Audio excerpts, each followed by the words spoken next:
We now join the Regular Joe's podcast, already in progress.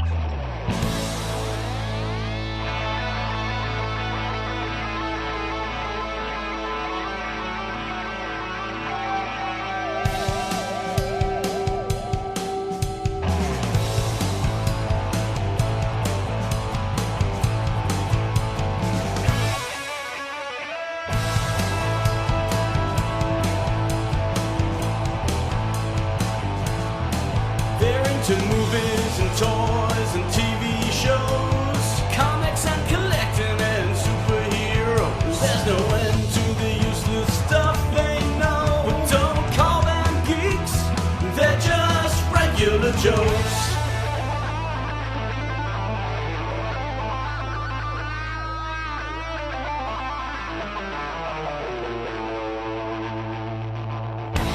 Welcome to the Regular Joe's podcast. I'm Dave Pisani. I'm Barry Kay. I'm Todd Pleasant. I'm Derryl DePriest. And I'm Brian Mix. Hey. Full house, everybody. All right. Full house. Yeah. We took a week off. I know it was traumatic for you as well as us. But Devastating for the audience, but yes, good for us. but it was good for us. But on that, still in semi-vacation mode, we're just going to, we invited our friends on. We're going to have a little bit of a free-form Joe conversation. So this is sort of what the podcast started as, and no agenda because we have really no preparation whatsoever. So it's kind of like dinner for five. It's like dinner right. with the Joes. Yeah, Except we're not eating. And no advanced planning. No advance planning. Yeah, So the yeah, first which is item rare on the for us. agenda. No. It's hard to believe if you're a longtime listener, but we do tend to try to like put together some type of topic or something when we start these five things. notebooks of notes. And we've hit the mark like maybe 20% of the time. So Yeah, well, there's usually some form of prep. We go for as little as possible, but there's something. I will start off saying this. Just please continue to wear masks. Let's not go down that road again, but just don't be stupid. Wear a mask. We like you being our listeners. So take care of yourselves and those around you. Yeah. That was We a like public you- service announcement. We like you not being stupid. Yeah, Yes, we if you're appreciate- not wearing a mask, you're stupid. You got a problem with that? Let me know. Just reminds me of the old Howard Stern when he used to play the clip of his father saying, "Don't be stupid, you moron." Exactly. Who wouldn't love to have an audio recording of their father saying that to them when they were little kids? It's I great. don't know. You imagine? Oh my God, crazy. So speaking of masks, this is a little early to segue. Troy sent me. Did Troy send you the picture of his mask? No. Okay, so Troy, our friend from Fanboy Collectibles, sent me a picture because he had heard, us talking about masks last week. So he had a mask made, okay, that is the lower half of the Jason mask. So it's basically the hockey mask. Oh, I did see that. Oh. I did see that. Cut off, and it's signed by Tom Savini, the I did see that. Yes. special That's effects cool. makeup artist from all those movies. Very, very cool looking. So it's We need. Who was saying this? Was it us? You need to make a mask that's the lower half of like this is you. This sort exactly. of section of you. So the guy that Troy got it from is on Instagram, and it's I guess Instagram/Baking Jason. That's all you got to remember is Baking Jason. He's got like lower jaws of skulls as masks. He's got all kinds of kind of horror themed stuff, but it's actually really cool. I was looking at it today until they told me I didn't have an Instagram account, wouldn't let me look anymore. But it's kind of cool. So, anyways, it's Baking. That's what you Jason get for being anti-social media, Todd. Yes, and continuing to be that way. But anyways, like I said, Troy got one and he had signed, and there's a bunch of different ones there. But it's I like when I see somebody doing something really creative like that with a situation that's thrust upon us. Yeah, Mark Hamill has the Joker, like the animated Joker. Oh, mouth, that's big great. mouth. Yeah. That's Yeah. great. Yep. So, well, hey, while you're mentioning Troy, let's get to that right. We'll do that right away. Check it out, Fanboy Collectibles. In stock, Hot Toys Aquaman, Hot Toys Deluxe Captain Marvel. I may or may not have just ordered that before the show. Mine will be here the day after tomorrow. Yeah. It's funny. I was in Danbury this evening, and I'm like, Troy's not that much further than. Does he have any things I could pick up? But, yeah. Kotobukiya, Darth Maul, if you want that different scale, and you need a Darth Maul, like everyone should, check that out. And there's Sideshow, and there's Pops, and there's all kinds of stuff. And he is in the store. So he's in the store. So he said he's there every day. When customers come in, he puts his masks on, and you can ask to see the Jason mask if you want to. But yeah, he's there every day, filling orders, shipping out, and dealing with customers. So, go online, easy, quick shipping. Tell them the regular Joe sent you. All righty. So, what did everybody do over the holiday weekend? I know, Brian, are you allowed to talk about what you were doing and who you saw? Oh, sure. Absolutely. He's like, did I do something? He's like, wait, what did I do? I forgot what I did. Part of our extended family that, who we know are extremely safe, we met up with the Trimbles, the Bjo and John Trimble, at their place for a barbecue, just a few of us. I didn't know you knew them. I thought you were because we were texting. I didn't know you. I thought you were like, hey, I'm at a party and these people are here. Oh, no. No, I've known them for years. Oh, okay. We're really good friends with their daughter, Laura. And have gotten to know them through her quite a bit. Actually, when they went to the set tour, we went with them. We took them. Oh, that's fantastic. Set tour. So for the uninitiated, explain who these people are and their significance. And John and Bjo Trimble are the people that saved Star Trek. It's that absolutely. Simple. At the end of first season, when they're going to cancel Star Trek, they started the the famous letter writing campaign. To save Star Trek, all with a Mimeo machine that you had to turn the crank. To get the word out, the ditto machines, right? Ditto machine. And they would say, they didn't want people to send form letters. So they told everybody, say this kind of thing, and here's who you write to. And they spread the whole thing. This was before the internet. So it was all word of mouth. Way before the internet. Letters, phone calls, tell your friends, send a letter. And they buried NBC. That's awesome. And Todd knows this. They said in the books, they mentioned that the studios did not tell the actors they were getting these letters. Yeah. They didn't want them to think they didn't want to know how valuable they were. So they kept them until the show was canceled, and they delivered piles and piles of fan letters they had no idea they were getting. Yeah. Oh God, that's crazy. Wow. And they wrote some books and stuff too, right? Isn't the Concordance written by them? Yes. Yeah, Bjo wrote the Concordance, yes. That's one of our favorite books. Yes. I've had that since whenever it came out. They actually worked on Star Trek back in the day. They both came out of the military as typists, so they worked in the copy room. So they would get a Star Trek script, and they would type the handwritten notes into script form, and then send them off to Mimeo to be made. Oh wow! So did they work on season 1? Yes. And then they knew how magic it was, and then became some of the first. Right. They worked on, and then later when Gene started Lincoln Enterprises, they ran Lincoln Enterprises for him as well for the first couple of years. That's and cool. It's good to leave that story just right there. Yeah, exactly. Yeah. Not visit that, not take that any further down the road. So they're great to visit because they've always got a great story, and that's just the tip of the iceberg. I mean, John tells a story about he gets this phone call. It's like, is Bjo there? Yeah, who should I say is calling? Art. Okay. Bjo, someone named Art's on the phone. It was Arthur C. Clarke. Oh. Calling to talk to Bjo about a common polio thing they both had as kids. So they knew everyone in the business back then. That's awesome. Oh, that's crazy. Totally awesome. So when you speak to these people again, tell them that they're among my heroes personally. Okay, and I if shall they do that. ever would love to, would like to be on with us for a few minutes, we'd love to talk to them. So that would be awesome. That's a great idea. I'm sure they'd love that. And I know I've done Zoom calls with them, so I'm sure they can. I'm sure they can. Okay, that'd be fantastic. Oh wow, that would be awesome. Yeah, significant crazy people in Trek history, and like I said, I'd love the chance in person to tell them give them my personal thank you. I can absolutely work that out. Okay. Next week, people. Yeah, you got to make that happen. Here's the thing. Yeah, they're 80-something years old, so they are absolutely under lockdown. They have not been out of their house. Yeah, so they want to talk to people. 4 months, so they would love to talk to you guys. So we will either talk to some of the most important people in Star Trek, or we will trash Saturn 3. One or the other next week.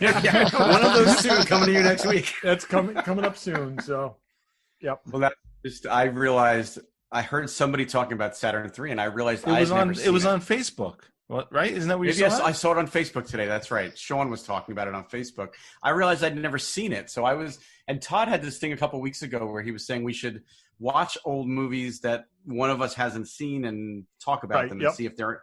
So I was saying to the guys earlier today, I'm like, I realize I've never seen Saturn III, so that might be a good. There is another podcast. I have to look up the name of it. A guy talked. Dave, be prepared to edit this out, but go ahead. He does a whole podcast on what happened to Saturn III. How the director he was a special effects guy who worked on Star Wars and other things, who really wanted to make this film, and he got into this film, and they fired him and brought on somebody else, and he talks all about what happened to Saturn III. Oh, really? Interesting. Yeah. So it's a show. It's not a series, is it? No, it's one podcast. We should listen to that and watch the movie. We should do that. And by the way, the movie's on HBO Max, so it's available for pretty much anybody to watch. Oh, and really? It is. There's a brand new Blu-ray of it coming out in a week or two with the extended scene on it that never showed in America. You see Farrah in that Barbarella costume in the pictures, but she's not in the movie. That scene is back in the movie. Well, it's funny because I was we've been through this, a Farrah fan back in the pre-teens. Back in the Logan's Run days. And she was my favorite of the Angels, but there were a lot of different pictures of her leading up to that movie. And in the movie, because the one you sent or someone sent us, Todd, you may have sent it to us today and texted. And then there was one on that Facebook post. Those are two different pictures. She was not in any of those outfits. Yeah. There was all this stuff. So that'd be. But that was that was very much like the science fiction movie posters of the day. You know, you always had the woman in this outfit that just never actually appeared on screen. Yeah. It was always very kind of there was a hype element to it. It's almost like the kind of the cover picture not really being representative of what's in the pulp. Well, you guys will love the podcast because he interviews the guy who runs the Saturn III fan club site. Oh my God! Wow. Yeah, there is such a thing. Is the Saturn III?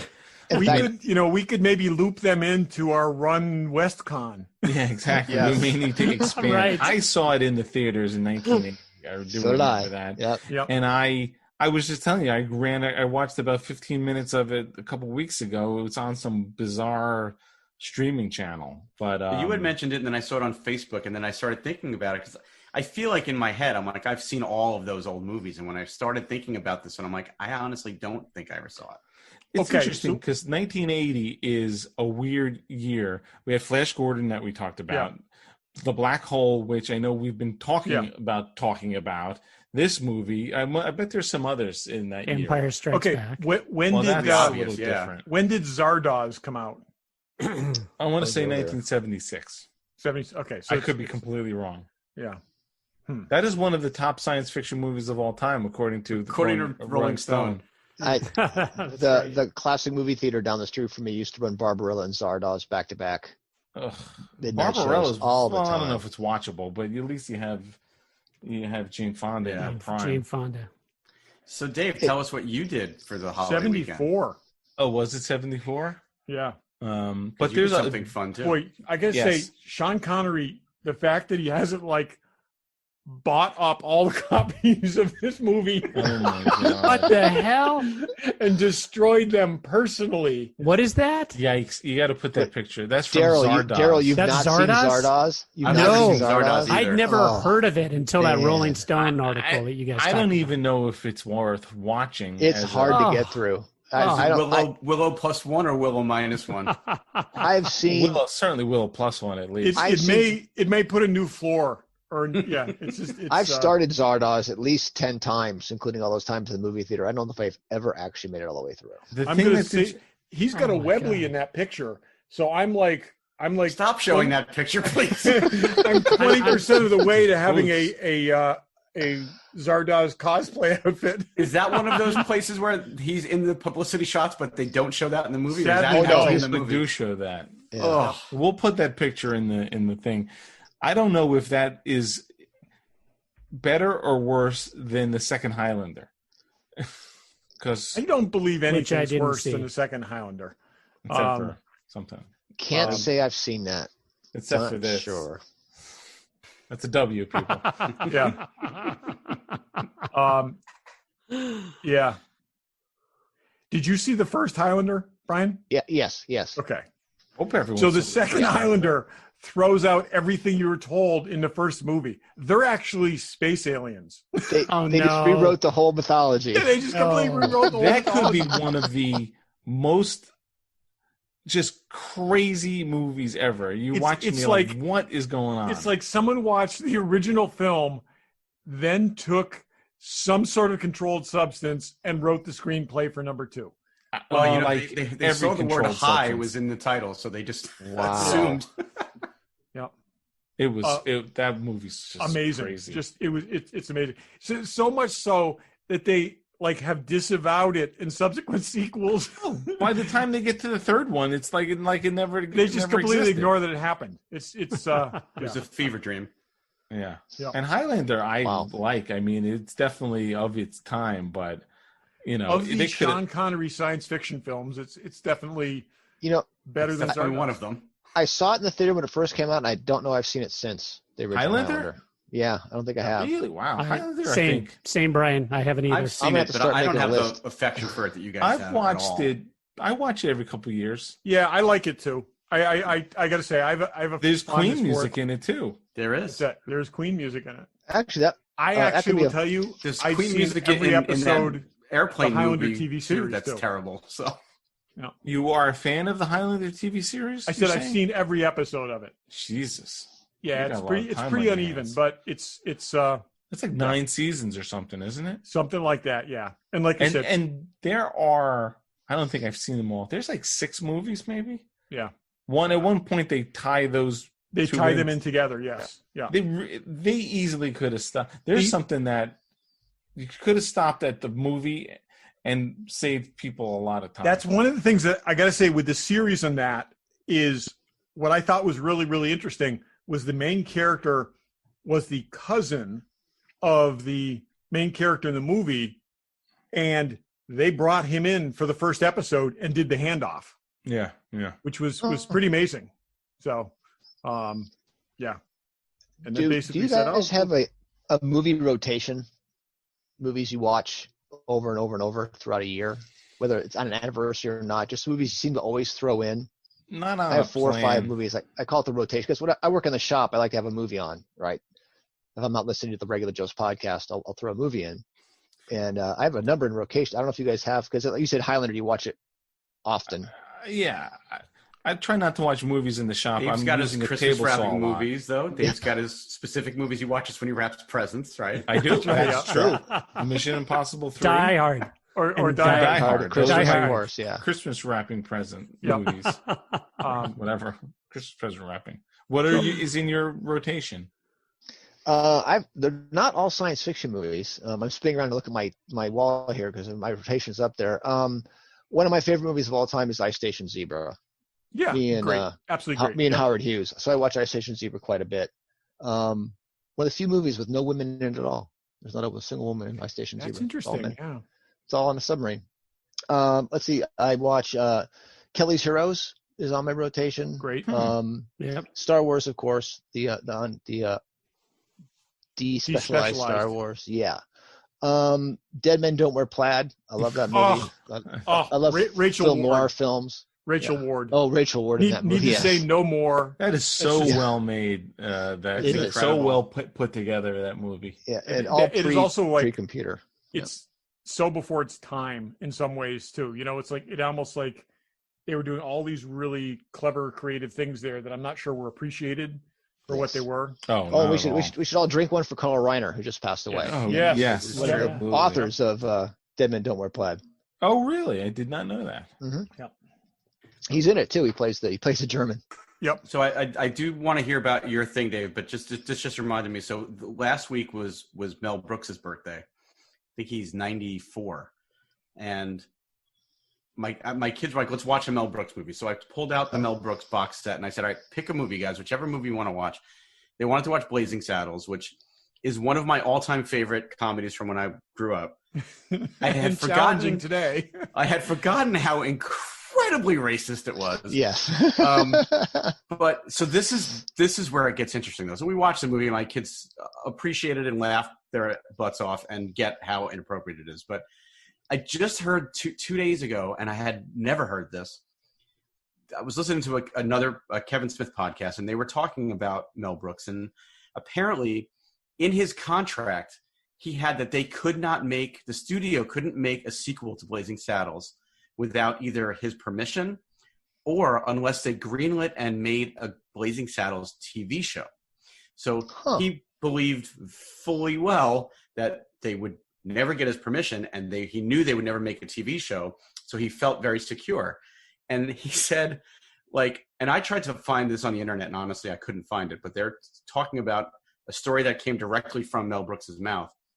He claims that 5 or 6 years after the release of Blazing Saddles, the studio came to him and said, Mel, we're making Blazing Saddles 2.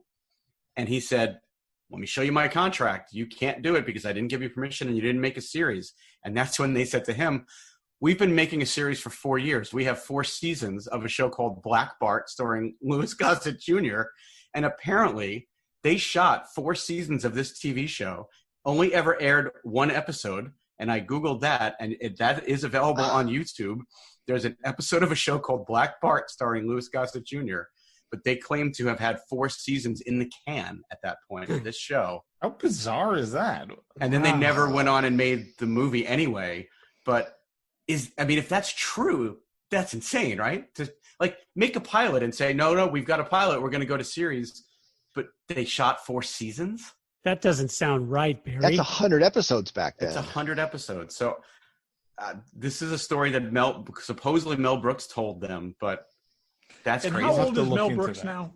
94. I know, okay. But I wouldn't have believed any of it if I didn't find the Lou Gossett Jr. TV show called Black Bart. Which is probably a pilot. Well, it's a pilot. Yeah. I mean, 4 seasons. It aired. It actually aired because when the I pilot Googled did, it, but I found the TV guide clipping with the description of it and the air date and everything. No studio in their right mind would ever complete the second year of a series if the first series never aired. I mean, if it was just a pilot. Well, maybe they wrote them. Yeah. No, I don't. You know what? If they felt that movie made a lot of money, if they felt strongly about it and they wanted to screw over Mel's contract, you never know. You make a TV series on the cheap to get the rights to secure the rights to Blazing Saddles 2. I don't look at what they did with Fantastic Four. They made a $1 million think you'd have movie more. just to... I think you'd have more pissed off cast members. I mean, that's 4 years of people's lives tied to something that went nowhere. No, I'm with you. I didn't believe it, but it's an interesting story if it's true. Wow, that is pretty crazy. I'm just looking it up. It just says. It just says 1 episode, but I spent quite a bit of time trying to substantiate that story by maybe Googling. Mel. It could have been that they said that they've shot a pilot and they're ready to commit to 4 seasons or something like that, or had outlines for 4 seasons with the script. And that could have been what. And he looks crazy with hair. That's by what the it would way. have taken to nullify his contract. Yeah, he looks actually really good, but you always used to see him bald. Yeah, he looks like a different guy. It's kind of like Barry with his Charlie Daniels T-shirt. That's right. Exactly. All right, let's pour one out for the great Charlie Daniels who passed away today. Oh, yeah. Oh, I didn't hear that. Yeah, well, then because you also have a social media phobia, you didn't see the picture I posted of me in 1982 wearing my Charlie Daniels T-shirt with my little Jufro. I actually saw Charlie Daniels in concert twice. I never got a picture taken with him, but I saw him in concert twice. Oh, this wasn't a picture with him. This was a picture of me. Okay. I will send it to you, Todd, just because you missed it. I did miss it. So, but yeah, no, I saw him in concert twice, and it was a good show. Wow. It was actually, yeah. I grew up listening to his music, so yeah, I've heard that one song. By the way, Dead Men Don't Wear Plaid was directed by Carl Reiner. Not only written, he directed it also. And the great Michael Chapman. I will say that I have not seen in at least 2 decades. So I need to see you got to track it down. There's a great Blu-ray of it out now. And Steve Martin said that the joy of his life was sitting in a screening room watching film noir movies over and over and over with Carl Reiner. Because that's what they did. They just watched movie after movie after movie to pull those segments out. And I have now Barry, seen this is every actually movie a in that movie. screenshot from the Goldbergs. Okay. It could be. Well, Definitely thanks, could Brian. be. I've added Dead Men Don't Wear Plaid and Ice Station Zebra to my. You haven't you'll love seen them. My Dead Men watch Don't Wear list. Plaid, Daryl? I think I have a long time ago, but I don't remember it. I need to It is a revisit that one gem. because I saw it in the theater when I was a kid, or Yeah. not a kid. I was probably a teenager, and I don't think I appreciated it as much as I would now when I rewatched no, it. it's great. Yeah. Yeah, I was saying the guy who was the director of photography, when it meant something to do black and white back then, it was a genius. Michael Chapman. He did a lot of amazing film it's a work. black back and white then. film, and Edith Head's last movie. Oh, Doing the costumes. So that makes perfect sense too, because that'd be her genre right there. It was Right. just, that played to her strength. That's fantastic. I didn't realize that. Did you have others? We cut you off. I know. Did you have others on your list? Oh, let's see. I have a long list. Logan's Run, of course. Yep. The Great Escape. Yep. I like World War II Great movies. Escape. Oh yeah, classic. Great Escape is And- awesome. This might strike you strange. 2010. I 2010. like 2010. I love 2010. I watch it quite often.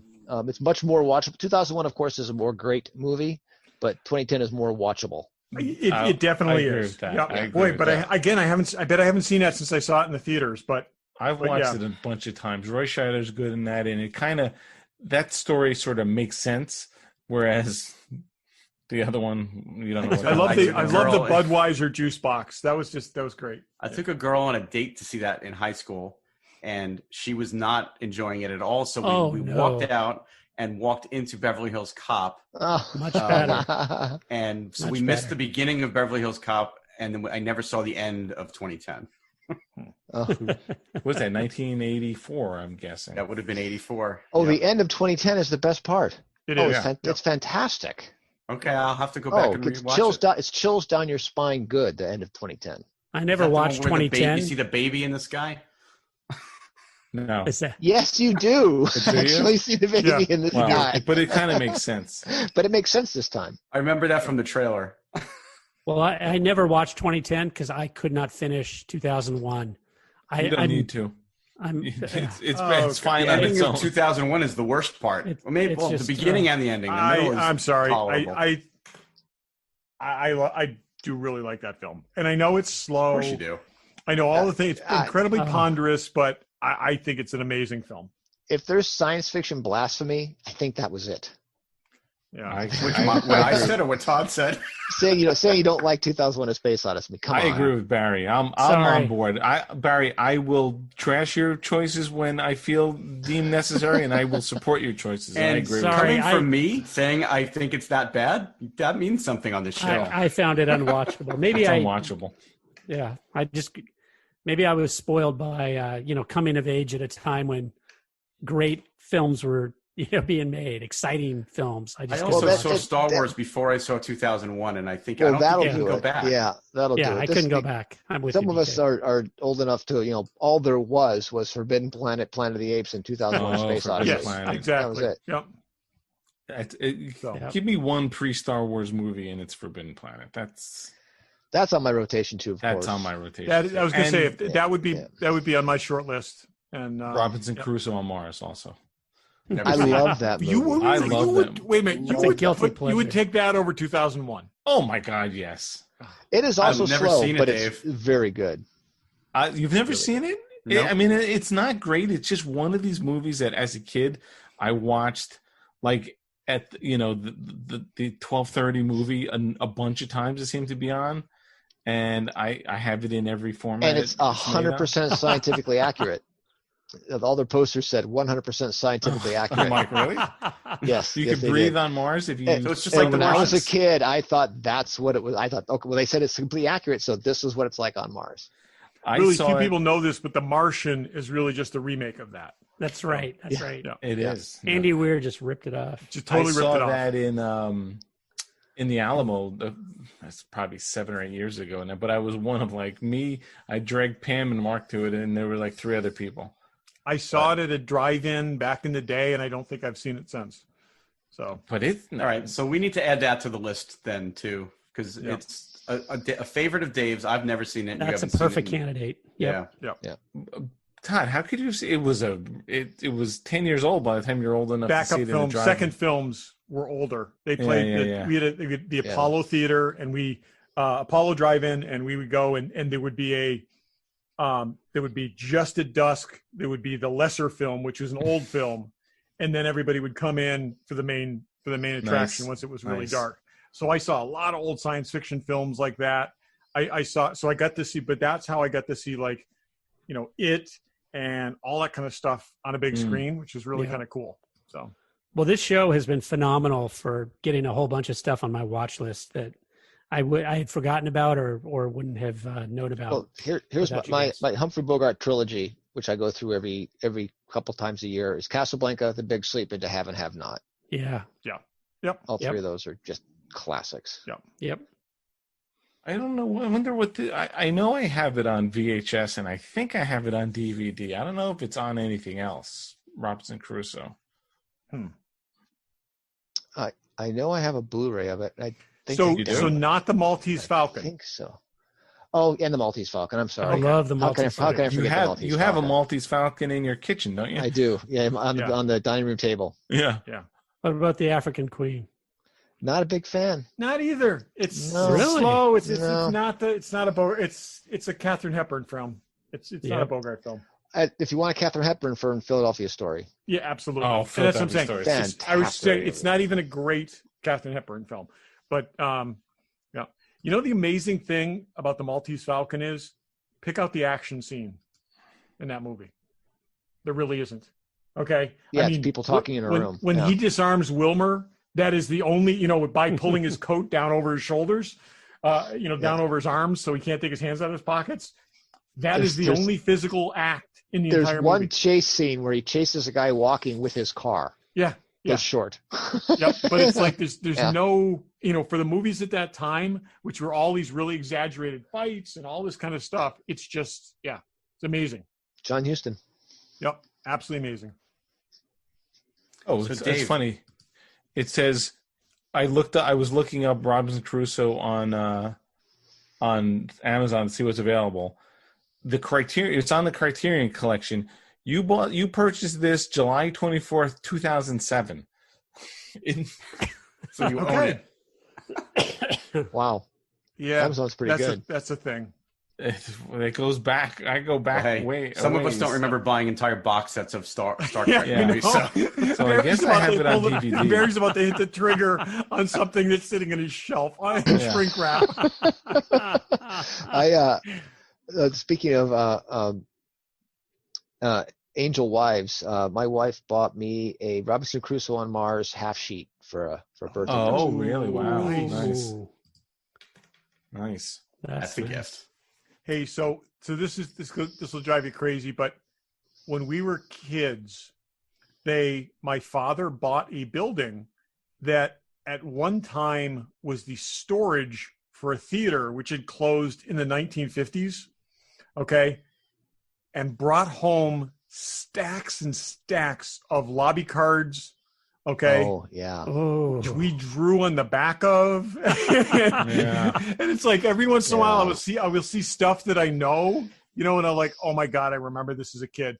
But like I do remember it was a ton of Abbott and Costello stuff, but it was classic sci-fi movies and all that kind of stuff. But they were great to draw on because it was just a blank, nice big piece of cardboard. Yeah. Piece of white piece of cardboard the other side, and I drew comics on them and all this kind of stuff. And it's like, and it just kills me when I see these things. Yeah. Well, I've told you guys the story from years and years and years ago how I got into toy collecting. One of my friends, my best friend growing up, his parents were selling their house, and he said to me, "Hey, they still have all my old toys. Why don't you come over?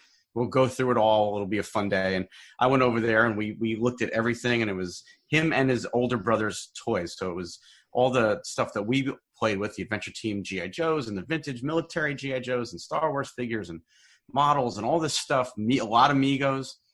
And I could have taken any of it, but I wasn't really like, that wasn't even remotely thinking about it. He would have let me have whatever I wanted. But I remember we packed it all up in bags, brought it out to the curb. And I asked him if I could keep, I think it was 1 or 2 of the Star Trek Mego figures, and I took the box from the Bridge playset because they had the Enterprise Mego. I used that to carry the stuff home in, but we threw the playset away. Oh man! Like it was, and that's I wasn't even thinking. And then it was like literally within a week where I'm like, wow, some of that stuff, I was reconnecting with that stuff was so cool. I probably should have kept more of it. And then that's what got me looking. I went to the library and I looked at books on collecting, and boom, it was like a slippery slope from there. Yeah. But yeah, I mean, it was that connection with it, but throwing it all away that made me think about it. It's just, even saying it right now, it was like people threw stuff away like that. In the early 90s, I went to a yard sale because I wanted to buy a bedroom set. And I stood there watching somebody buy the bedroom set right in front of me because I got there like 5 minutes late. Okay. And they're hemming and hawing about the price. And I'm like trying to like imply that I would just buy it. You know, I'd pay the price they want. It was something like $125 for like 6 pieces or something. It was crazy. And mid-century modern, though, it would be fantastic to have today. But anyways, which nobody wanted at the time. And while I'm looking at that, I see a G.I. Joe leg sticking out of a cardboard box. And it's all downhill from there. I lost the bedroom set. I went home with this box that had a big gym, like 5 G.I. Joes, and some Ken clothes, and it's just never stopped. So, but it was like, Did you ever get rid of your original Joes that you had when you were a kid? See, my mom tag saled all that stuff when we were cooking. So that's all mine. I think that's the I genesis of my collecting. It's replacing all the stuff that I had but can never reacquire. And I also can never stop because of that. It's like I have all my stuff. I can't stop. And I still have all my original stuff. Good for you, Dave. The only thing that I have from my childhood is my HO train set. And not the whole thing, but just like an engine and a couple of cars, because that's the thing that I thought was going to be valuable. I kept that, but I got rid of everything else. I have my Major Matt Mason. That's the only thing that survived the move out of the house. How do have they held up, or the armatures still working them? Or the armatures are in every bit as good or bad shape as they were when I got through playing with them. Okay. Because they didn't hold up. Some are okay, well. some are not. Some have the paint coming off, some don't. Yeah. I was over maybe 10 years ago. I was over at my cousin's house, and he had everything. He had like the way we were with G.I. Joes. He had every Matt Mason thing. He had all the. It was amazing. Yeah. And we were going through a box, and every one of them, the paint had transferred to the box or to each other, and all of the wires were like rusted inside of them. Yeah. And they'd been in my aunt's basement for for decades at that point. And I think there's an art to preserving those. So, or at least means don't be in a musty basement in Massachusetts. But I think don't have them in contact with anything. Yeah, they're super prone to melt. Put them in a comic bag or something like that. Yeah. Exactly. Yeah. I remember playing with Matt Mason when I was a kid. Yep. Matt Mason was gone from the stores when I had it, so all mine I got used. But I remember the first time that I broke one, and the limb stopped working. It was like a shoulder. From then on, I always played Major Matt Mason without moving their arms. They were just like dolls. We were. I think I might have told this story before. We had this house we had on a lake, and we had a Major Matt Mason that we would like throw off the dock and then dive and recover him like he fell out of the capsule kind of thing. And we did this over and over and over again till we didn't find him. Oh no. That's not easy in a lake, especially. And like 2 years later, we found that Major Matt Mason. Oh my God, there's one on the package. Like the prize of my collection. Prize of my collection. God. Wow. That's the deluxe set with him. Yeah, it's the original deluxe set with all the space sled and Brian, you need to put that in an acrylic case to keep That's it beautiful. protected. It sits in a glass case right now on its own shelf. Yeah. Here, you can tag onto my AFA grading session that I'm going to be doing with my. Yeah, but they make acrylic cases that would fit in, and it would keep the card perfectly flat. And I'll send you the link. Is that's one you've acquired since, or that's not one from you? No. I acquired this since. Yeah, it's one of my regular eBay reminders every day. Says this is a major Matt Mason for sale. This is a major. It came up, and it was a good bargain at the time. So I grabbed it. Nice. It doesn't look like he's stuck to the plastic or anything. No, he's not. In great shape. He's not. That's awesome. That just displays really nicely too. Yeah, it does. Yeah. It is. It's really beautiful. You think that movie's ever going to get made? Beautiful. I hope so. It's the question I'm going to ask Tom Hanks if I ever see him. Wow. And he's a Dodger fan. And I know friends who sit in his box, so I might get the chance someday to ask him. Darryl, you'll appreciate this. I have a philosophical objection to sealing things in plastic. Okay. Yes. I just feel like I'm all about like freeing the action figures, not encapsulating them. I think toys should be played with, but I own one AFA graded object. There you go. Yes, of course. That's a good one. I found already graded like this, and I was TR Pleasant, right? I need to buy that. Yes, that's So that's what's so funny. Like who had that graded? Somebody had this graded. We were at a show. I was with Remember you guys that? when you found those. And that's awesome. Yep, and I bought it, and it wasn't too bad, but it was like it's only an 8.5. But just so Brian gets the joke, so that's a G.I. Joe package that there's a story on the back that might have Todd's name baked into it. Darryl wrote the text, and he worked my name into the text. No, okay, of course that's what you've got to get then. It's yeah, he's got one too. So does Barry. Barry's got one more. It says traveling Dave. Traveling under the pseudonym T.R. Pleasant, the land adventurer is sent ahead to monitor. Yeah. So, and the cool thing is he's got accessories from my two favorite sets, which is as a kid, Spy Island and Secret Agent are included in this one. So that's great. Yep. Yes. And Dave's yours is space related, right? Yeah, I have my name is the name of a Russian satellite on the back of the companion piece to that set. And Barry's on a scuba diving. There's a computer that came with a diving figure, and on the screen of the computer it says some user ID. User input. User input. Barry K. That's great. Yep. It's nice to know people that work at toy companies. Yes, that's right. Nicely done, Darryl. Very nicely done. That's great. Hey, I'll never forget. I was at Toy Fair the year that toy was coming out, and Darryl pulls me aside and shows me the computer, and he goes, "Look at it." I'm like, "Yeah, it's cool." He goes, "No, really, look at it." I'm like, "Holy crap! Is it going to come out that way in the stores?" The truly sad thing is that computer is. I think the only thing I have left from that set. Oh, that the suits disintegrate. Oh my God, incredibly! I have a few. When that came out, I bought up everyone I saw. I have a few that are still hanging in there. I don't know where mine is. I have to find it. I pulled one out in the box that had strips hanging off the figure in the box. But so bad. Darryl was kind enough to get me a prototype of that figure, and that scuba suit, for whatever reason, to this day is in perfect condition. Oh, that's great. On that prototype. Wow. Something must have been different in the chemically different chemical mix in that scuba suit, because that one's still great. Something. Yeah. No, that's funny. Yep. All right.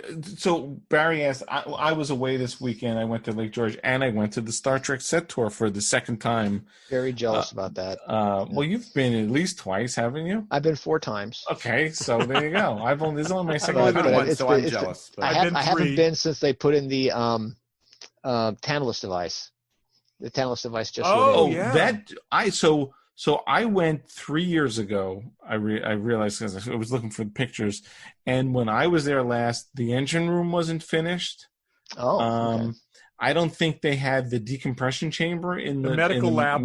Bay wasn't finished. The lab was just it was in process. Half finished. And the bridge wasn't enclosed either then. The bridge was not enclosed then. And then she showed us the Tantalus device, which was pretty awesome. Yeah. You'd have to touch, that's in Mirror, the little monitor that Evil Kirk uses to kill people. That was pretty cool. Todd, when you and I were there, I think they were still working on the decompression chamber. I don't think it was finished. It was mocked up. Basically, it didn't. Yeah, it was.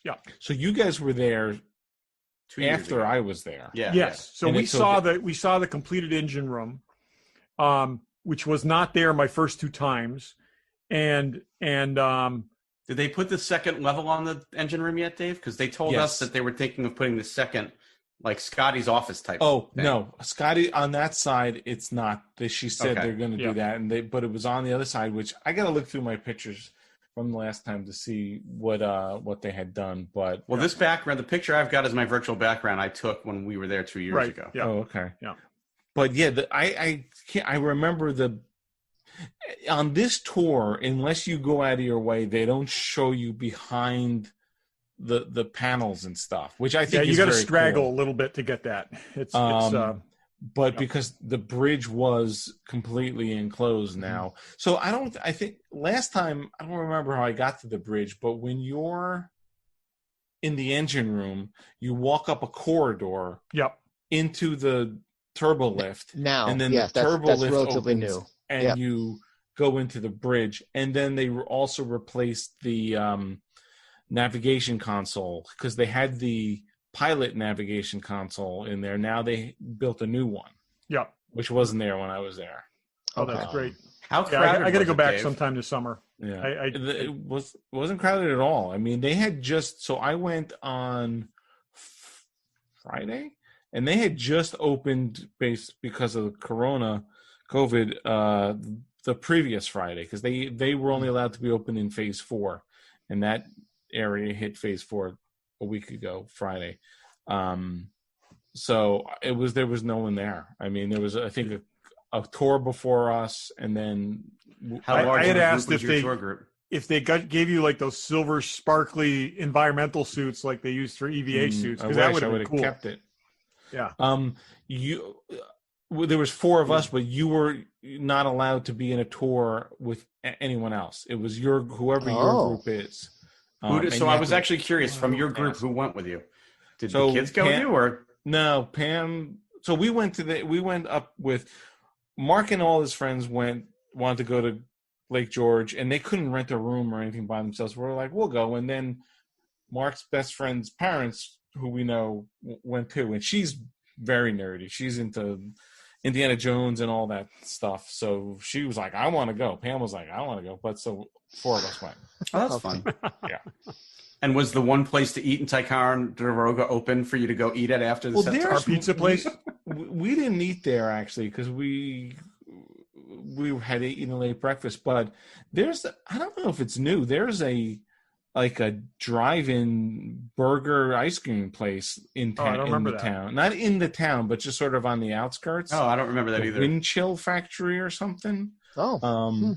Okay. And then there's a couple of pizza places, but then we went to the Fort, which was okay. It was really hot out, so it was. We did the Fort the first time I was up there before the set tour opened, and so I if it wasn't so far away, I would have driven up and met you guys there just to go. It's far.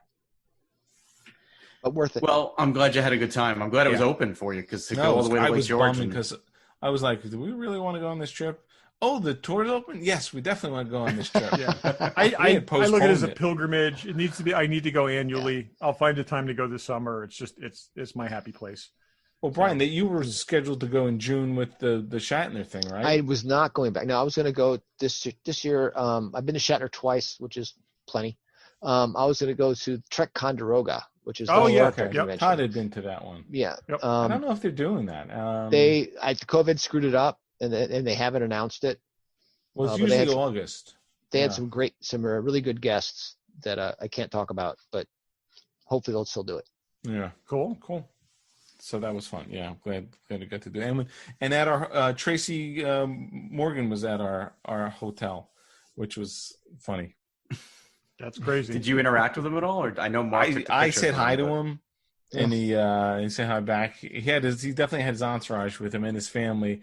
Mark and his friends took pictures with him, and then Friday night he had this like half-hour-long fireworks display for his daughter's birthday, because we're like, wow, they're doing fireworks Friday and Saturday night, and apparently he arranged the fireworks for Friday night. Cool. Which was pretty cool. You guys, Google Los Angeles 4th of July fireworks.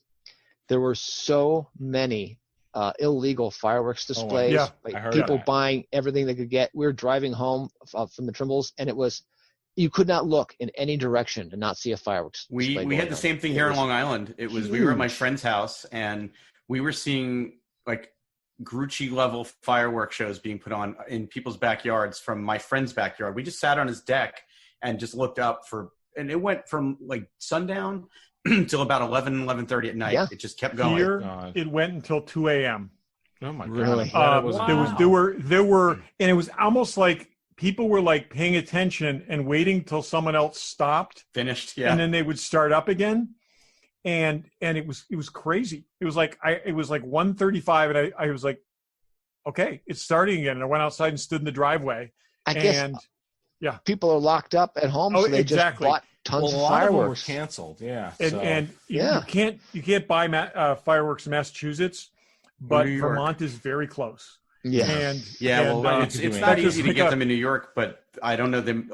I guess all the people that normally sell them, either they had nobody buying them or they just had extra this year, because I've never seen those kind of fireworks. Yeah, just in random. Some of the stuff was epic, and it was. I wonder how many blown-off limbs there were, because those things are no joke. Yeah. Some of those are like real serious, like the mortars and stuff. It was crazy. Yeah, the mortars are crazy. Yeah, we did drive by one brush fire that had been started that the fire department was on top of. Oh, geez, yeah, especially out there. And California is even crazier because the fireworks rules are by county. So it varies from county to county, from smoke bombs and sparklers are okay to nothing's okay to everything's okay. So it's the 10-minute drive to a fireworks stand. Just leave your county.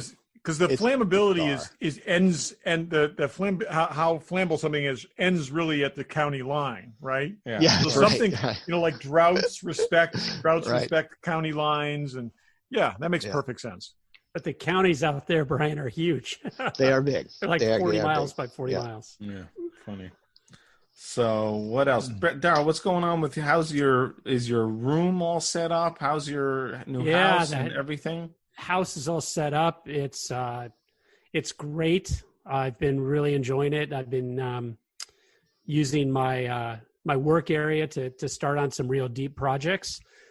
And one of the ones I'm going to be able to do pretty soon is put together my Lego zoo. That's my creative project. Every time I hear you guys talking about the things you're building or painting or, creating, it's I've got that I want to get back to. So.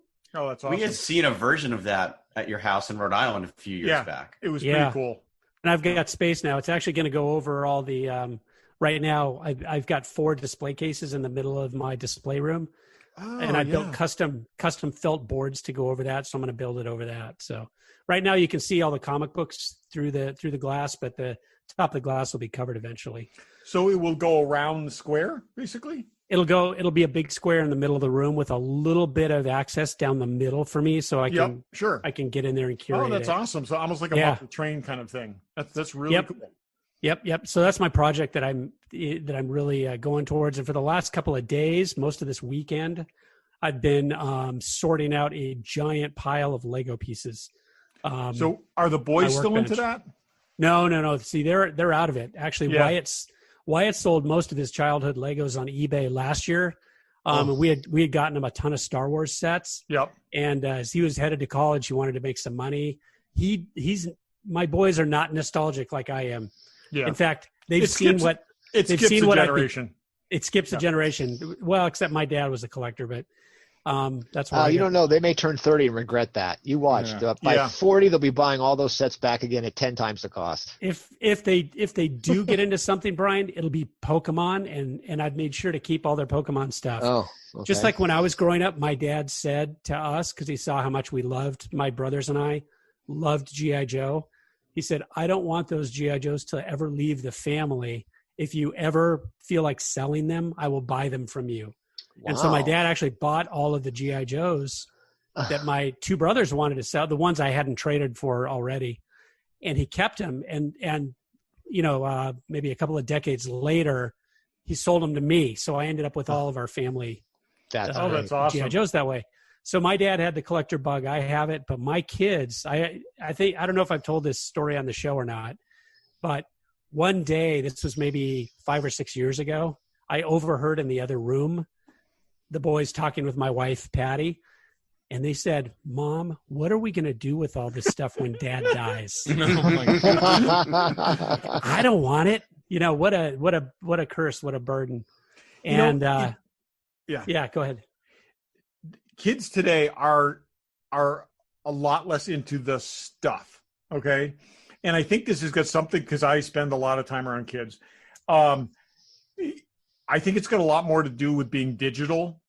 Oh, than, I think that they just don't have, they're not going to have crates and crates of records, and they're not going to have tons of DVDs and all this kind of stuff, because if you want it, you just download it when when you need it. And it's just a whole different mentality. I at times I feel like Evan is incredibly like non-materialistic, but he's got his own, his own things. And that's the things that it's just not stuff. Now, how old is Evan now? 29. And does he own a home? I'm guessing No, probably he's got an apartment in Boston. That's the other thing too, is home ownership is a lot further out of these kids' reach. Precisely. Than it ever was for us. And, so that's a different thing. It's like they're more likely to have a job every 2 years, right? Yep, I think that's the average. And that means that they're moving around different apartments. The last thing kids of today, want, and my kids want, is to have more stuff that they can probably move easily. I read a thing not long ago that was saying a 30-year-old is statistically more likely to have a storage unit than a home. Yeah. Oh. Yeah. It's just a different, it's totally different lifestyle. With their dead father's stuff. Yeah. Well, they don't know what to do with. I've got 3 kids, and the oldest is exactly what you're saying, Derryl, is like yours, doesn't have any attachment to anything. My middle one, a little bit. My youngest one, will not let us get rid of anything. And I'm not even talking about things that I think might have future value. Like he's almost like a hoarder when it comes to anything he owned as a little kid. Wow. It's a real mix. How old is he now, Barry? Joey's going to be 16 in September. Wow. But, okay. So I was going to say he would have grown out of that if he was going to. Yeah. He's, he's got a small but growing collection of vintage Star Wars figures. He's got a collection of vintage, quote unquote, vintage video games, old video games. Like he's got that bug. And I still have, like, cars was a big thing when they were growing up. We still have every car and every playset that they got for that. I have all their Star Wars toys, so we haven't got rid of any of that. It's not sorted properly. I have all of Evan's toys labeled in boxes downstairs that when I die, he will throw that all away with my stuff. You just can't bring yourself to do it. I have the Jurassic Park bin. I have the Gargoyles bin. I have the Ninja Turtles bins. I have the Batman toys bin. I have all these things. When kids come over to our house, it's like the best thing ever. I go down to the basement. I bring a box up, spread it out on the floor. They go out of their minds. Yeah, we've got the toys that my kids will let the other kids play with. Like we've got 2 big tubs of Matchbox and all that. They'll let the kids play with those, but they're always like, don't let them play with the Star Wars toys. Yeah. Why do you have kids over your house? Why would you want to do that? Yeah. But what's amazing is that even some of the Star Wars toys, and Derryl knows this because he worked on most of them, the stuff we have here, but all those toys now, like we have this big Millennium Falcon toy that came out that if you even buying it used now, you're paying like hundreds of dollars for it. Like that toy is worth out of the box hundreds of dollars. And what's funny is, and Derryl will appreciate this, those tiny little holographic chess figures that go on that chessboard, I never put them on because I knew they would lose them. Yeah. I still have those sealed in the bag because I knew if they got to an age where they would appreciate that toy, they would want those. And I actually looked on eBay. That little bag of those little holographic chess figures goes for $50. Yeah, I believe it.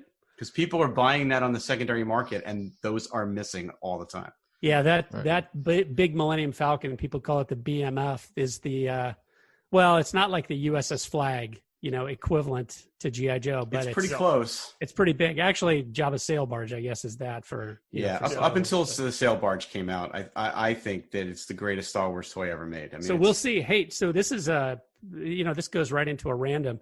So there was a Hasbro did a fan a Fan Friday the week before or the day before the weekend. And they introduced that they are going to do another HasLab. And for those who aren't familiar, HasLab is Hasbro's crowdfunding mechanism. That's how we got Jabba's sail barge, because they introduced that in a crowdfunding. Well, they announced they're going to do another one for Star Wars, but they didn't announce what it is. So so that's an intriguing thing. So what could it be? Something obviously big, I would imagine. Yeah, I think fans are thinking it could be two things. One, people are saying it could be a giant sand crawler. I don't think it's going to be that, but I do think it's going to be that. Yeah, I think it has a very good shot of being the Mandalorian ship. That's what I was going to say, the Mandalorian ship. Yeah. Yeah, and I was going to say, and you would know better than I, but isn't like a really great Death Star playset something people have been clamoring for years too? There is. So on the same episode, Hasbro revealed that they are doing a playset, and in the vintage collection, and they introduced the Bespin carbon freezing chamber playset, and there was never a bigger thud, I think. Yeah, I was gonna say, a lot of fun there. Did you see it? You saw it. They showed it. What it is, Barry. No, I saw pictures of it. It looks terrible. It is so spindly and bare. It's one of those things that invites the eye to the unfilled space around the playset. It's so incomplete. It's basically they're basically advertising it, showing you that you need to buy two. You need to buy two for $100. Put them together to make a complete freezing chamber. But then it goes off in either direction, and it looks like it's about 3 or 4 feet long. That's with right. Those weird platforms. It's super spindly with just a heart. It takes up a lot of room. You can't display minifigures on it, and I wouldn't call it a playset. It's a display base, because there's no play features. The box that they showed, the mock-up of the box, all of the figures that are shown are figures that have been out of print for like 15 years, right? Yep. 10, 15 years. The Power of the Jedi carbon freeze chamber from, when was that? 2000, 2001? That was the fan club exclusive, wasn't it? No, that was a mass market one. Okay. But it's a better playset than this one is, in terms of having more play features and being more complete. I was very disappointed. Now here I am, ragging on Hasbro about this, but I feel it was like a really off. It was ill-conceived and marketed very poorly. But basically, to your point, you put two of those together, you see what $100 gets. $100 gives you 5 times that would be a Death Star. Is that really what people want? See, the Death Star has so many iconic scenes. I don't think you could ever do it justice. Lego did it justice when they built the Lego Death Star, right? Because they had all the key vignettes. I don't think that they could do it, and I think they'd be crazy to try and go for $1,000, HasLab project. So I really think it's going to be a complete vehicle rather than a perceived incomplete, thing like a Death Star playset. We looked at the Death Star playset many times. We tried to build the walls out of cardboard and really tried to build a lot of space. We couldn't even cost it out at any price. Now this was back in the day before. But wouldn't you have thought the same thing about Jabba's sail barge at the time? Our team could have done Jabba's sail barge. It didn't make any financial sense. Right. So, and that was back in the days before we sold, before Hasbro sold directly to the consumer. So my customers are retail customers. Mm-hmm. There's no way I could have made it work. But that's my point, though. If you would never have been able to do a sail barge, doing it through this crowdfunding, is it possible you think they could do a Death Star, or not even that way? I don't think so. I don't think so. I don't think that they could ever put in enough and pay for the tooling and everything to really do it. I don't know. I'll be surprised, and maybe it will be a Death Star playset. So, but we'll see, and then we can all critique it, just like we have the carbon. There's not much else that would get me excited, but that carbon. My friend Mike was sending me pictures of that carbon freezing chamber, and I thought it was awful. Yeah, I think the majority of fans have weighed in and said it's really bad. To go back to the Razor Crest, I think that makes a ton of sense. I think it makes so much sense. In that all the figures are going to be readily available that you would possibly want with it. in scale, forward. it's still a manageable size. It's still a manageable size. Yep. It's not going to be a play set that's built around unattainable figures. That's right. And then $400. Yeah, but aren't all $300-400 3 3/4 inch Star Wars figures unobtainable? These COVID aside, those Mandalorian action figures have been out for months, and I've never seen one. There are massive distribution problems right now. So this is the other thing. Fans are not very happy right now. I went to go to Home Depot to buy a box of screws. You can't even get them, and I'm like, but Dave, I'm talking about before COVID. Mandalorian figures have been out since Christmas. Have they though? I mean, the 3 3/4 inch ones have, really. And I've never seen one. But they could still make more. It's not like a product from 4 years ago or 6 years ago or something. It's not like you're trying to fill a Cantina set or something like that. Yeah. They should make a Cantina. They've made that, right? Yeah. Well, they've never made a really good Cantina play. But I mean, if they made a really good Cantina set, they would have to reissue a ton of figures to populate that. Yeah. And do a Mandalorian Cantina set. There you go. With almost no figures. You know what we never talked about? The fact that, and I think that Mark Hamill did the voice of the robot bartender. Yes, he did. We never talked about that on the show. And that R4-D5 is rolling around in the cantina. Still. And we never talked about those last two episodes. Gallery. Gallery is awesome. That last episode of Gallery, and they took R5D4 and they've got a behind the scenes shot of Jon Favreau. Was it Jon Favreau? No, it was Filoni. Dave Filoni basically saying, "I want it to look more like the one from A New Hope." So put the dirt right here because that's where his motivator exploded. But originally he was a different color, and they're like, "No, paint them like R5." Yeah, and because it was the same shape, and then he said, let's have some oil and carb that's scoring." Awesome. So it's meant to be R5D4? He's been was meant to be around. the R5D4 droid, yeah. He's been rolling around for how many years? He's at least 10 years probably, right? That last episode of Gallery was so great because it was the creators of the show talking about every Easter egg that they planted in that show. They even talked about thing. your landing craft, Barry, the one you talked about on the show, about the Star Wars landing craft toy. The troop transport. I mean, they touched on every little thing that they put in there and why, and it was just such a great episode. The Wilro Hood ice cream maker. Oh, that's right. There's a whole thing where they talk about the running of the hoods in there. Yeah, that's great. The best. That's great. So the other thing I've been doing, in addition to sorting Legos and getting ready, is I have picked up a couple things on my long-term watch list I've wanted to see, and I had never seen Akira Kurosawa's Seven Samurai. Oh, now, how many of you guys have seen Seven Samurai? Long time ago. Yeah. I've never seen it. So mostly. So it was, it's legendary. It's considered like one of the greatest, movies of all time. With a long influence, the Magnificent Seven is the American Wait, analog so of that. That's not the dubbed version, the Magnificent. Exactly. It's actually different. That's what I thought. I thought I was going to watch a precursor to the Magnificent Seven, and it was actually very different. But it took me a couple of days to fully realize how great this film is. Reading some online, back and forth or critiques of it. This is a fantastic film. And it's hard to fathom how difficult these shots were, until after you watch them and realize that these were shot, years and years before, a lot of the modern filmmaking techniques. Oh yeah. But it's made me want to watch his, what do you call it, Barry? Oeuvre? His oeuvre, yeah. His oeuvre, his whole body of work. So, Yo Jimbo will probably be up next, and then I'll go from that into the spaghetti westerns, which are you've got to watch Hidden Fortress because Hidden Fortress is Star Wars. Yeah.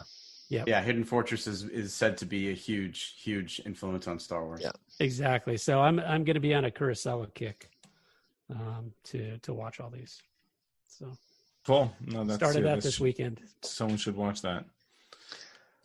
Now, can we Brian, talk what about are you doing? Let's throw out your topic here because I've been waiting on this. Yeah, you guys said go back and watch Agents of S.H.I.E.L.D. and I did, and boy, thank you. It has been fantastic. Can I just say, this show makes me mad. Mad? Okay? Oh, mad. I see. Okay, yeah. Because we've sat through 3 seasons of Drek. Oh, and it is so goddamn good right now. Yeah. That it bothers me that it's going to end very soon. But it's like, it's the only thing I can kind of liken this to is the end of Enterprise. I was going to say the same thing. Yeah. Really? Okay. Oh, yeah, Enterprise, yeah. When they dialed it in there in those last like 5 or 6 episodes, and you were like, why couldn't you be doing this? Why couldn't you have done this? It feels that same way. Why is that happening now? And I agree. I mean, I was really ready not to watch. I think it at all. I think they threw away the whole idea of trying to have a broader appeal. They got rid of the whole the classic S.H.I.E.L.D. uniforms, the classic S.H.I.E.L.D. logo. Bringing back I want to say Putty. But to reprise the role that he was in the videos, it's been so good. That's the thing. I think they're trying to have fun with it as opposed to trying to do something. I just love how every 1 or 2 episodes they jump time and like they're doing these genres. Like they did the 50s sci-fi genre, and they did the 70s action TV show genre. But doing the noir episode. And then at the end, revealing that it's a glitch. Yeah. And that's why he's hearing an inner monologue and it's seeing all everything is black and white. Yeah. And I thought maybe that they would hold that black and white theme for like the first 5 minutes. No, they held it. As long as they didn't the episode. Drag it into the next episode. We're seeing some nice, simple-ish story, which I still don't even understand. It's like, but it doesn't matter. It's like it's so cool being along for the ride. Yep. And what they're doing with all the characters is working. It's almost an homage to what the series could have been. And it's like, if you go back to like when we first talked about this show, when it first started, I said, I really thought Coulson should have been an LMD because we saw him die in the Avengers. I thought he should have been an LMD, and that could have been like a shtick where they just keep killing him and just like replace him with another LMD and upload his memory and stuff. And when he says my superpower is dying is kind of my superpower, it was just great. I mean, yeah. No, it's been strong, and I had said before the season started I was going to finish it just because I've been along for the ride the whole way, and I agree the last couple seasons have been challenging. But yeah, I was so impressed with what they've been doing, and I really hope that it ends well because they're doing so well this season. Yeah. Not being able to get Peggy Carter and having having her try to carry off being Peggy Carter, impersonate Peggy Carter, and the only person in the world that would have known she wasn't Peggy Carter. Getting called out for having a bad British accent. Yeah. Yeah, and having Agent Sousa come in was great. It was great, and he's actually been interesting. And I got to say, he does a great job acting, reacting, doing the man out of time kind of reacting thing. A lot of times you do this kind of thing, and then like all of a sudden they just forget. No, he's still, whenever he sees something that's weird or should not be familiar to him, he's like kind of staring at it, trying to suss out what is while things are going on in the foreground.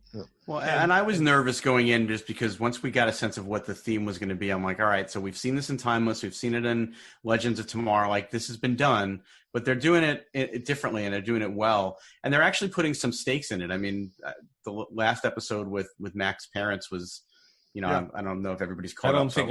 I didn't see last week's. Right, but they're actually putting like stakes in it for these characters more than just they're just there to observe a moment in time and then they're moving on. So no, it's good. You want to know if they drag this on till next season, it could get screwed up. Just leave on a high note. I'm wrap it up. There is no next season. This is the end. No. What I'm saying is, like you're saying, it's good. And then they. Yeah. The funny thing is, with everything that's going on with television, a lot of shows that were supposed to be canceled have been brought back because of COVID and production stuff. Mm-hmm. So it wouldn't be out of the realm that they could continue this. That'd be interesting. Babylon 5's 5th season. I would not object to like a tight, like 8-episode season or something like that. If they had a story to tell, because like I said, this has been the best thing they've done in a long time. And we're gonna remember too, this show was thrown an enormous curve right out of the chute with the Winter Soldier, where they did not realize that they were getting the rug pulled out under. I mean, this show was in production when they said, "Oh, by the way, we're dissolving S.H.I.E.L.D." And so it's been kind of flailing, some good, some bad, some very bad. This is the most on track they've been in a very long time, and it's great. But because we gave up like midway through the 3rd season, before we came back, we watched a guy on YouTube did the entire arc in 30 minutes. That's all you don't even. That's even too much. Doesn't deserve that. And I cannot believe they skipped the snap completely. Yeah. Yep. They had to. They did such a great job early in tying in everything in the show with what was going on in the movies, and then they skipped the snap. I think they realized that they were thing. With 3 movies coming out a year, some years, there was just no way for them to write around what was going on in the movies. So they just kind of ignored it. It would be cool if they run into Cap in one of the timelines somewhere. I'm waiting for it. Maybe that's the last episode. Even if you just saw him, even if look at that guy's ass. Wow, that's a great ass. That or the fact that, you got to remember, how did they not write that into it? We did see Nick Fury in an episode, back in the, years ago. It's like Maria Hill too, didn't we? Wasn't Maria Hill in there? I'm actually kind of wondering whether they've got something, Maria Hill also, whether they've got something to close it out. But I don't know. Could you imagine if they had Robert Downey Jr. show up? The place to put them would be in New York when the Avengers are traveling to New York. So you have a time travel group entering into a time travel group in a time travel story. Oh, be in the alley, be like in the alley when one group appears and just kind of look at each other and like, that'd be the place for them to go and meet the Avengers, to be in New York. But they'll never get all of them together to do that. The other thing I've actually wondered about, because this is all about timelines and stuff like that, whether something will happen at the end of this that like negates everything, the Bobby in the shower kind of thing, and we end up back in the very beginning or something like that. I think they've discovered fan service and how awesome that can be. Yeah. And you hear us raving about it. So what's the most fan service thing they could do? That might be a clue. But they could go to New York the way they did in Troubles and Tribulations, is they could be there with them in the background. Yeah, they worked them in. Use found existing footage. There's also a ton of footage that was shot and not used for the last 2, in Infinity War and Endgame. Right. So there might be a way to. And basically, we now know they can fabricate anything they want, anyways. Yeah, there were a lot of abandoned storylines there too. So. Yep. Just doing the same thing with Coulson that they did with Cap and the others, having Coulson, having 2012 Coulson in the background. Oh, something like that they could do. Or even reuniting Coulson and Fury at the end. Have Coulson talking to Gwyneth Paltrow there, and him being like trying to not be seen while that's happening. But that's the other thing I was going to say about the show, is they're letting Coulson be Coulson again. It's so good. Thing about Coulson he loved so much in the beginning, and he's back. It's great. It was awful last season. The whole Sarge thing and the those vampire bat crazy demon things. Yeah. No, this oh God, I forgot all the that was awful. I love and it's the other thing too, is like the geekiness of Coulson, that kind of stuff reemerging, because it's his pure personality loaded into this thing has been really, really great. Now, is the Corvette on the ship? Because I was kind of surprised. No, we haven't seen the Corvette in a long time. I was just wondering, like, did that, because I was going to say, because that was correct for one of the periods. I was kind of surprised they didn't use that. There were some cars and a couple motorcycles, but that was about it. I don't think they have that Corvette anymore. Maybe he'll go get it. Yeah. That could be something they do too. Yeah. Like Thor's hammer. Yes. Anyways, great. Just really, really great. If you haven't been watching this, you can jump back into the season and the recap actually tells you what you don't need to know, and it's really enjoyable. It really is. It's just fun again, and it hasn't been fun in a long time. It's been kind of nothing. No TV's been fun. Yeah. All right, we're at about an hour and 15 minutes. Does anyone want to jump in with anything else, or do we want to sort of wrap up? I have an in the box because it came today, and it's my new collecting problem. Okay. We're not doing box, but I'll show it off then. What is it? It's a model. Is that a model It is. made? It's just the box. Oh, that's great. At the model show in Kentucky, I picked up this one about a year ago, and the box art is just so awesome. The Frankenstein. Those are original boxes. Yeah, the '60s box art, and I really love the Ilya Kuryakin Man from U.N.C.L.E. So this has got the instructions and the trees in it, but no model parts, which saved me $200 because the model and it saves you the trouble of having to build and paint the model. And the models really, frankly, we're not great. We're not anywhere as good as the box art. Yeah. It's interesting. I wonder who painted that stuff. There is a bit of Joe look to that. Yeah. Is there a name right there under his shoe? I think it's a shadow. No, there's a name. Oh, no, there is a name. I'm sure if we Google that, we'll find out who painted that. A. Kinster, it looks like. A. Kinster, yeah. Interesting. Yeah, it's got a very movie poster kind of house style to it. So. Oh yeah, it's awesome art. Yeah, that's great. That is cool. So I had one kind of randomish thing. Did anybody see the Hot Toys figures that they announced? Barry, did you see the? I did, yeah. I'm meaning to talk to you about that. So they're doing their what they always call their Toy Fair or their Comic-Con exclusives. Yep. They do like 3 or 4 of every year. But yeah, I thought 3 out of the 4 of them were really cool, and one of them I was scratching my head about. I haven't seen them. I gotta say, I don't know if there's any of these that I covet. I really don't. The kind of transparent Iron Man thing, I guess, is kind of okay, but I already have that figure. The Spider-Man thing is kind of cool. I'm not into Spider-Man 2029. The Stan Lee thing was okay, but the one that just like, really, we need a third Whiplash figure. Whiplash. It's a light up Whiplash with die-cast parts, right? There's 2 others. Yeah, there's 2 previous Whiplash figures. No there's one kind of wanted regular the first Whiplash, kind of an armored one, and now this one. Okay, there's guys, a lot of people. This is how obscure that figure is. Who the hell is Whiplash? From Iron Man 2. Iron Man 2 villain. Oh, that's why I don't Mickey know. Rourke's Which is character. don't if you haven't seen it, don't. I saw it once in the theater and never went just back. really, yeah. Mickey Rourke. Put it out of my mind.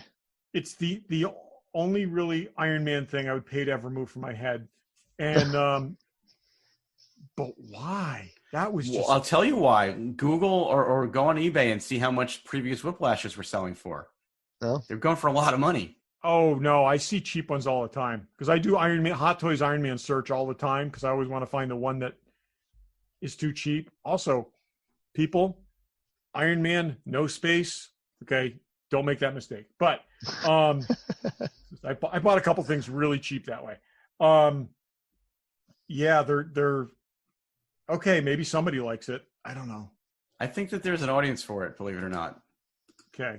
I don't do most villains. The only villain I plan on having from Marvel is Thanos if it ever ships. But I thought it was cool. I mean, I don't want it, but I thought it was cool.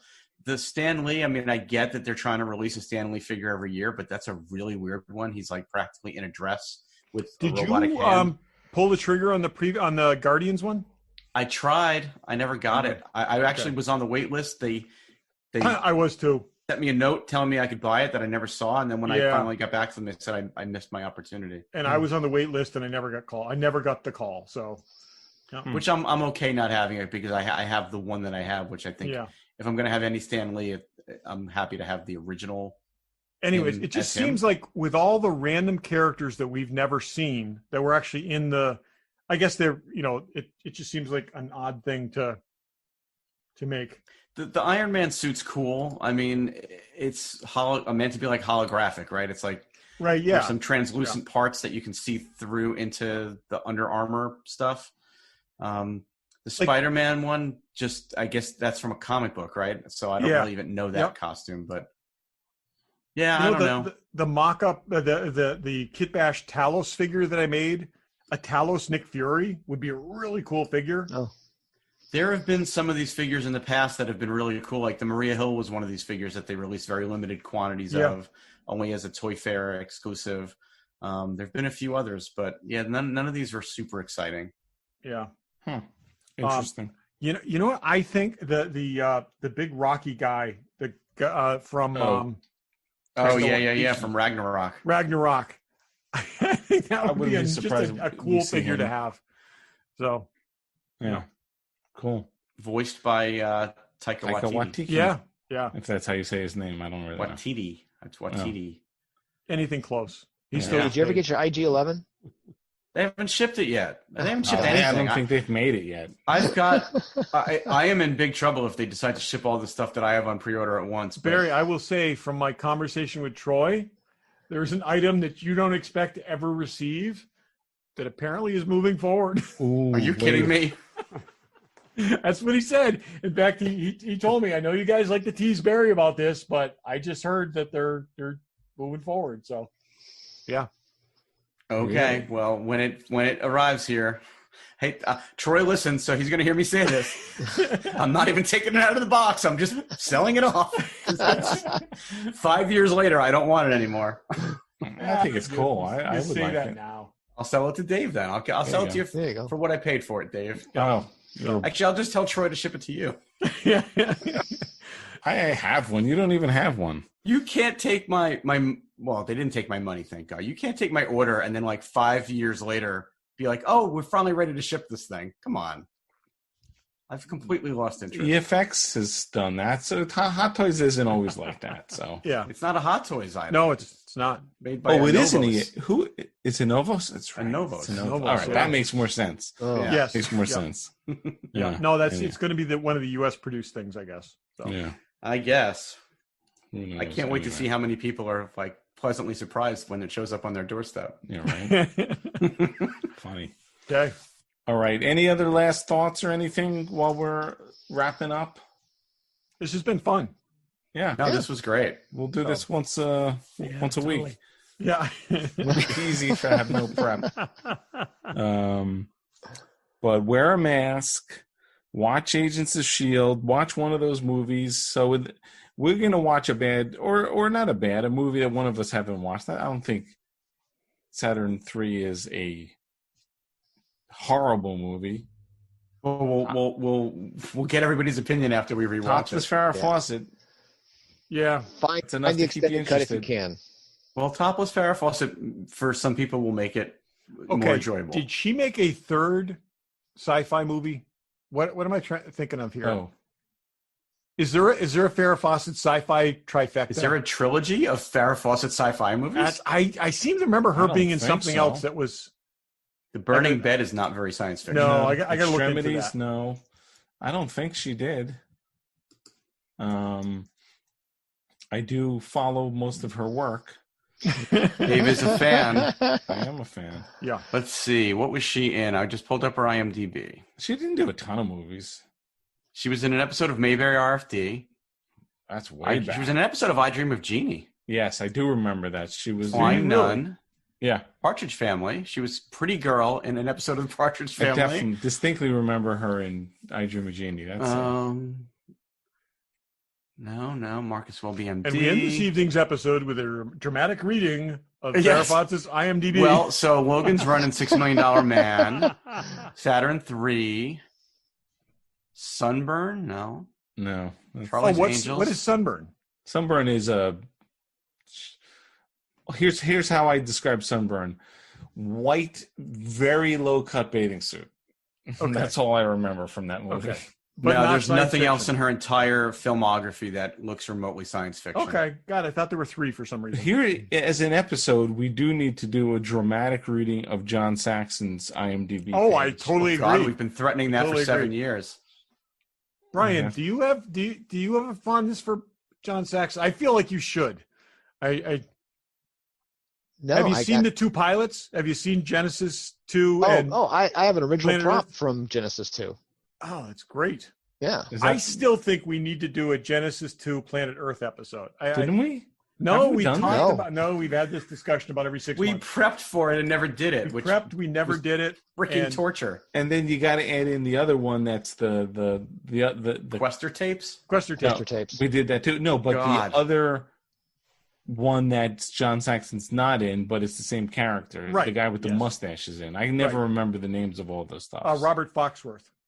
No, Robert Foxworth is in Quester tapes. Oh yeah, okay, yeah. God, we've had There's this totally Kent McCord or I Alex. apologize. Alex Cord. Yes, that's right. It's the same character. It's like the second pilot Dylan Hunt. Yep. of Dylan Hunt. Yeah. Strange New World, I think it's called. It is Strange New World. Yes. Yeah. The same character from Andromeda. He's got and it's the same name. I think isn't it the same character that John Saxon played? Yes. Dylan Hunt. Yeah. And When it was Roddenberry Dylan likes Hunt was something, also the character in. He doesn't let go of doesn't let go of anything. It's funny how this guy is in the future, but his mustache is left in the 70s. It's just. I kind of wonder whether, like, when he was picking up women, that was the fake name he used. Dylan Hunt. Dylan Hunt. That's a good name. Yeah. That was Genesis 2. Yes. Was the one with Alex Cord. Oh, okay. So it's Planet Earth, and then what's the other one with? There's two John Saxons, isn't there? This is the episode right here. We're just going to go right into it. We're gonna go right Can we into just get it out of the way now? Yeah. Anyways, we should do this at some point this summer, and we'll give people a heads up so they can track them down and watch them.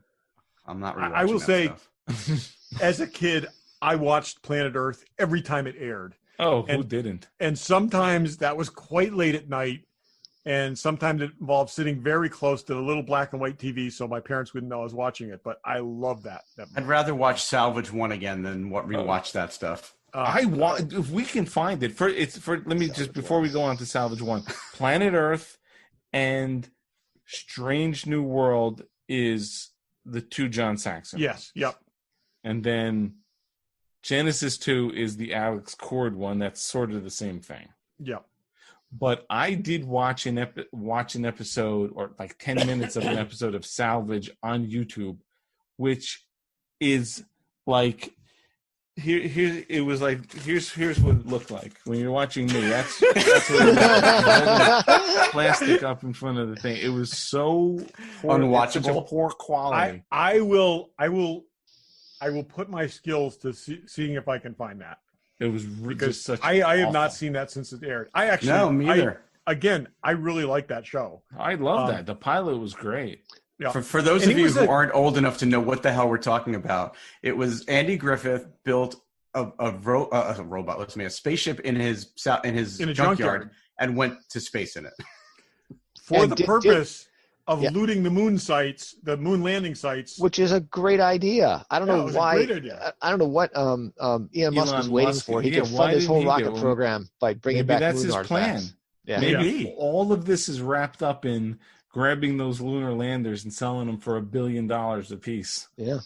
Do you remember the whole thing with the fuel cell that like expanded and then made a cargo space and stuff? You know, as the fuels expanded, it was brilliant. It's a great concept. I would like to rewatch that. I remember one. It was unwatchable. I think it was like a made-for-TV movie. It was a made-for-TV. Then they made a follow-up, and then they made a series. I don't think there was a follow-up. I think there was two made-for-TV movies, and then a series. And I think the second one might have been technically a pilot. The thing that was crazy. Go ahead, Brian. Sorry. The pilot/movie was really good, but I remember in the day the television series was practically unwatchable. It was a ton of stock footage. We saw that same blast off over and over again. It was like, I wouldn't say it was Galactica 1980 bad, but it was up there. But down there. Yeah, it was bad. But the thing was, the first one is like, okay, the mission is let's go to the moon. We're going to piece together this thing. We got a real astronaut, blah, blah, blah. Fine. Then they're like, oh my God, this school of wayward girls in trouble. Let's just take the spaceship to Santa Barbara and save them. It became like 18 level contrivance of coming up with a mission. We need a mission. They would just fly. They never went to space. So the first season had 12 episodes. Yeah, the second season only had 6. To cut up something you can graft to the van. No, the second one only had 6. And in the premiere episode of season 2, here's the description: a rival salvage company attempts to tow an iceberg, results in disaster. I remember that one. Yeah, it was a good one. A lot of melting. Yeah, I bet. Anyway, okay. We can go on about 70s television forever, and we will at some point. Let us know your favorites if there's something we've missed. So check out everything. I don't know. Go see all these movies. 1980 is a fine year. In fact, the Russo brothers are doing a weekly sort of movie podcast or commentary. They're doing Flash Gordon, so they're copying from us. That's their movie this week. 1980 was also a great year in music. On Sirius, lately they've been doing this whole thing about the top 40 albums that came out in 1980. There was actually some really classic music that came out that year too. So just a good year in general for media. So solid year. All right. Okay. To Carl Reiner. Carl Reiner for sure. And Charlie. And Hugh Downs. He was 99. Hugh Downs died? I know. It's 99. a rough week. I didn't hear that. Wow, he made it to 99. Yeah, it's crazy. Pour one out. So, there you go. Thanks for listening. Thanks for listening. Daryl. Thanks for listening. Thanks for listening. Daryl fell asleep. He's like, they're talking about Salvage 1 again? Did Todd go? I talked over Barry. Let's do this again. Dave. All right. Thanks for listening. Thanks for listening. Thanks for listening. Thanks for listening. Thanks for listening. Now I got to edit this. No, I think you keep them both in. I think you do. Okay.